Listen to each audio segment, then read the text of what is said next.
காலையில் வீடியோ எடுக்கிறதுக்கு அந்த பக்கமாக போனேன். அதான் எப்போவுமே வழக்கமாக போகிற பக்கம் போனேன்.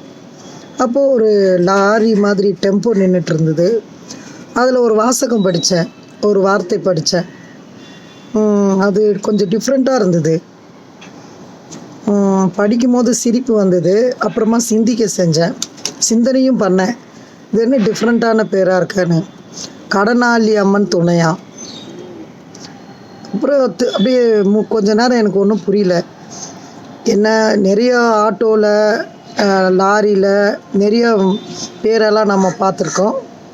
இது கொஞ்சம் டிஃப்ரெண்ட்டாக இருக்குது. கடனாளி அம்மன் துணையா.